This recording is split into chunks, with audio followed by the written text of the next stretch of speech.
भोपाल की सड़क पर एक झड़प, लखनऊ में रिश्वतखोरी और कर्नाटक के एक टोल प्लाजा पर मारपीट। पहली नज़र में ये सब अलग अलग घटनाएं लग सकती हैं, लेकिन असल में ये सब एक ही कहानी के हिस्से हैं। आज हम इन्हीं वायरल कहानियों की परतों को खोलेंगे और समझने की कोशिश करेंगे कि हमारी डिजिटल दुनिया में पावर, गुस्सा और जिम्मेदारी की असली लड़ाई चल कैसे रही है। जरा ये सुनिए, ये किसी फिल्म का डायलॉग नहीं है। नहीं, ये वो शब्द हैं जो कथित तौर पर भोपाल में एक डॉक्टर ने पुलिस से कहे, और बस यही एक लाइन उन तमाम वायरल कहानियों का निचोड़ बता देती है जहां अथॉरिटी को, पावर को सीधे सीधे चुनौती दी जा रही है, वो भी बिना किसी डर के। तो यहाँ एक बहुत बड़ा सवाल खड़ा हो जाता है ना, कि जब समाज के वो लोग जिन पर हम सबसे ज्यादा भरोसा करते हैं, जैसे कि डॉक्टर, पुलिस, नेता, जब वही लोग वो भरोसा तोड़ देते हैं, वो भी सबके सामने, तो फिर समाज का क्या होता है? चलिए इसी बात को थोड़ा और गहराई से समझते हैं। तो हमारा पहला पड़ाव है जब अधिकार डगमगाता है। यहाँ हम देखेंगे कि कैसे पावर का गलत इस्तेमाल देखते ही देखते वायरल हो जाता है। पहली कहानी है भोपाल की। सोचिए, देश के सबसे बड़े मेडिकल संस्थानों में से एक एम्स, उसके डॉक्टर सड़क पर शराब पी रहे हैं और पुलिस से बदसलूकी कर रहे हैं।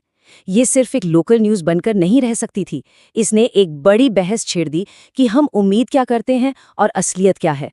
और अस्पताल ने जिस तेजी से एक डॉक्टर को निकाला, वो दिखाता है कि इस वायरल दुनिया में तुरंत एक्शन लेने का प्रेशर कितना ज्यादा है।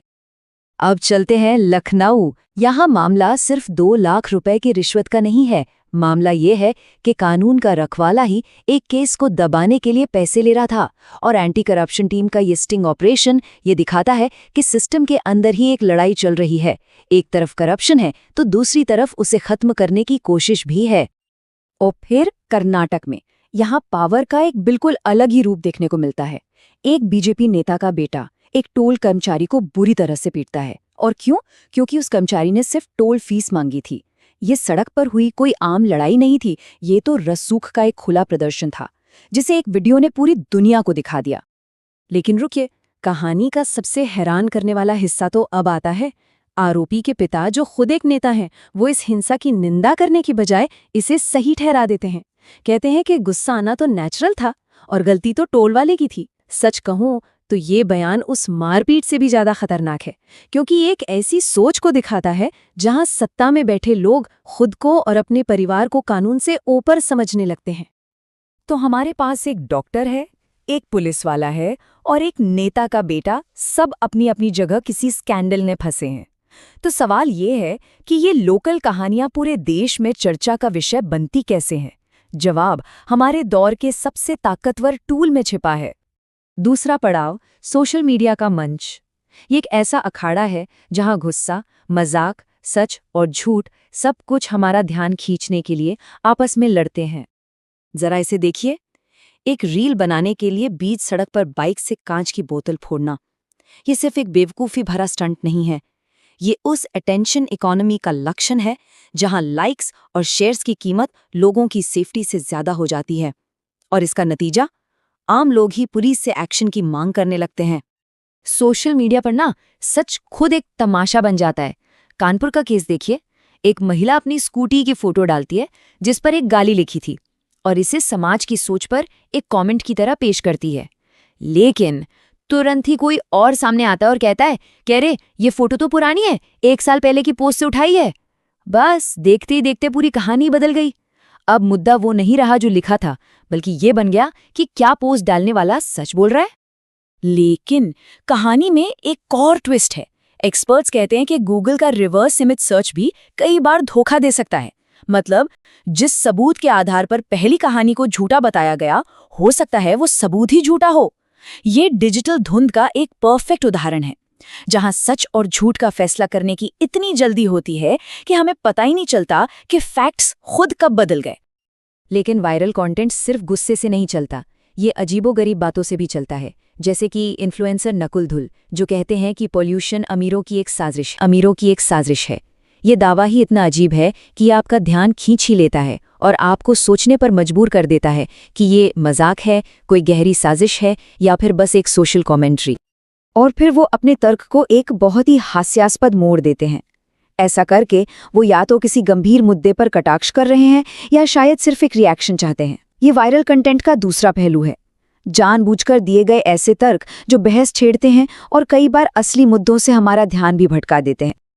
तो हमारा तीसरा पड़ाव, इतने सारे क्लिक्स, शेयर्स और कमेंट्स के बाद आखिर होता क्या है? चले अब स्क्रीन से बाहर निकलते हैं और देखते हैं कि इन कहानियों का असल दुनिया में क्या नतीजा निकलता है और कौन जिम्मेदार बनता है।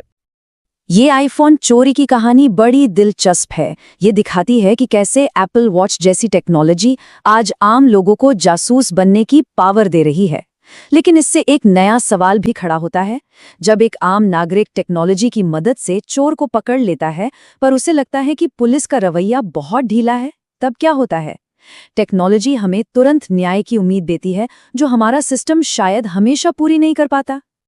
1000, इस नंबर का इंसाफ से क्या लेना देना हो सकता है? लेना देना है। पुणे की एक अदालत ने शराब पीकर गाड़ी चलाने वाले एक ड्राइवर को सिर्फ जुर्माना या जेल की सजा नहीं दी, उसे एक अनोखा विकल्प दिया। दूसरों को अपनी गलती के बारे में बताओ। उसे नशे में ड्राइविंग के खतरों पर 1000 पर्चे बांटने थे। ये सुधारात्मक न्याय का एक बहुत ही अच्छा उदाहरण है, जहां मकसद सिर्फ सजा देना नहीं बल्कि समाज को हुए नुकसान की भरपाई करना भी है। और अब हमारा चौथा और आखिरी पड़ाव, सुर्खियों में मशहूर हस्तियां। इस वायरल दुनिया में पब्लिक फिगर्स सिर्फ हिस्सा नहीं लेते, वो तो एक तरह से लाइटनिंग रॉड्स की तरह होते हैं, जो ध्यान खींचते हैं और कहानियों को एक नई दिशा दे सकते हैं, चाहे अच्छे के लिए या बुरे के लिए। यहाँ देखिए एक बिल्कुल कच्चा unfiltered moment. Social media personality ओरी वहां से गुजर रहे हैं, लेकिन असली ड्रामा उनके बॉडीगार्ड और एक गुस्सैल आदमी के बीच चल रहा है। असल जिंदगी के ये छोटे छोटे पल वायरल हो जाते हैं क्योंकि ये सेलिब्रिटी की चमक दमक वाली इमेज को तोड़ते हैं और हमें वो तनाव और झगड़े दिखाते हैं जो अक्सर कैमरे के फ्रेम से ठीक बाहर होते हैं। लेकिन उसी प्रभाव का इस्तेमाल एक बहुत अलग तरीके से भी हो सकता है।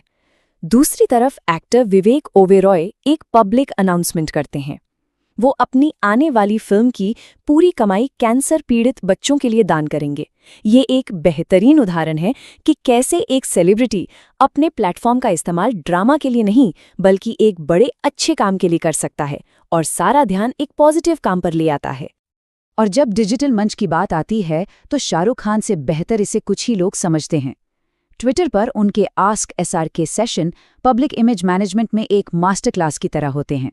चाहे वो अपने बेटे के शो पर मजाक करना हो या किसी ट्रोल को अपनी हाजिर जवाबी से चुप कराना हो, उनका हर जवाब उनकी इमेज को और मजबूत करता है और इस प्रोसेस में खुद एक छोटा मोटा वायरल मोमेंट बन जाता है। और आखिर में हम ऑनलाइन फेम की अंधेरी गलियों में झांकते हैं। रैंडम सेना के गुमनाम एडमिन की वापसी एक चेतावनी की तरह है।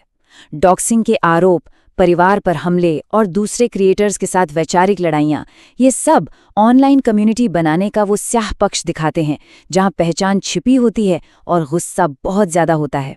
यहाँ बहस और खतरे के बीच की लाइन बहुत पतली हो जाती है। और ये सब हमें हमारे आखिरी सवाल पर ले आता है। हमने डॉक्टर, नेता, इन्फ्लुएंसर, सेलिब्रिटी सबको इस वायरल बवंडर में फंसे हुए देखा। हर दिन हमारे ऊपर एक नया गुस्सा या एक नया मीम फेंका जाता है।